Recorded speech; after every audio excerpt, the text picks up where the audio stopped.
So you see these incidents online where a person is walking on the street and they don't see a bunch of cars that are coming, and a truck, this huge truck, is about to collide into them, and then suddenly it's as if an arm just pulls that truck away and it goes in a completely different direction. Or someone who misses 4 cars and they collide, and that person just stands there and they're okay. Or in some situations you see someone that is involved in a freak accident, and the guy that's jogging on the beach, and then suddenly a plane hits him while he's jogging on the beach, or something along those lines. And it's like you witness divine decree and precision. You witness that Qadr of Allah subhanahu wa ta'ala, that perfect Qadr of Allah. And then relate that to your own self.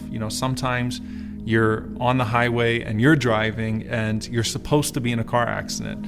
You're doing something that distracts you, and then in that moment of distraction, something horrible is about to happen, and then you see what happens around you and you say, SubhanAllah, Allah protected me.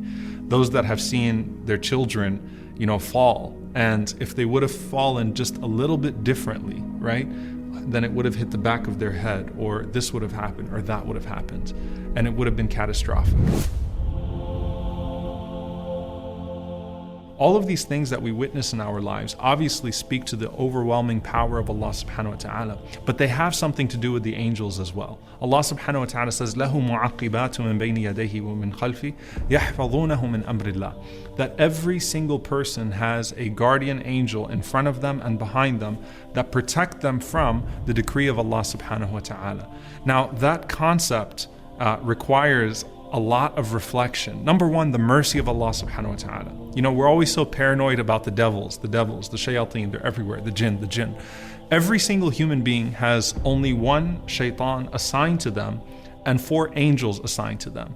Now, everything else that's invited into your life of angels or devils is invited as a result of your good deeds or your bad deeds. But every single person has, proportionally speaking, 4 angels that are with them and only 1 devil. 2 angels that protect you and 2 angels that record on you. Okay, so the 2 angels that record and the 2 angels that guard you. But only 1 shaitan that whispers and tempts.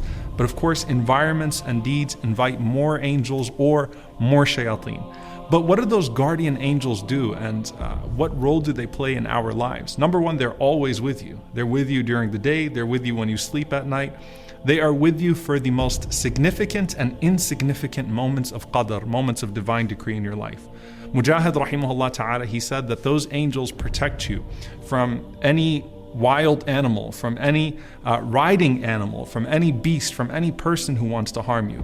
Even a naml fi udhunik, an ant that would be in your ear, if the decree is not upon you to be harmed, those angels will shoo away those bugs. They will push away those objects that are coming your way and protect you. Ali ibn Abi Talib radiyallahu ta'ala anhu, he said, when he was told that there was a tribe, the tribe of Murad, and they were planning to attack him, he said that they cannot harm me with anything unless Allah subhanahu wa ta'ala has decreed it, for Allah has set up guardian angels for each person. And the only time that a person is harmed is when those angels are told to stand down, when they move out of the way. And that's what Ibn Abbas radiallahu ta'ala anhu, he said that out of obedience to Allah subhanahu wa ta'ala, those angels will protect you and they will be there for you, and they will only move out of the way when Allah subhanahu wa ta'ala decrees otherwise. And this is a powerful concept on an individual level, because you think about the story of the Prophet ﷺ and Jibreel alayhi salam protecting him from his enemies, or the Muslims in the Battle of Badr and the angels being sent in hundreds to protect them, to where the Muslims could even see that their enemies were being thrown off of their horses, and the sound of a whip crackling on someone, and they don't see the whip and they don't see who's actually doing it, but they were just seeing these things happen in front of them. Or the Prophet ﷺ talking about the end of times, where Dajjal would try to enter into Medina, but he would find angels at its gate that are protecting it from all directions.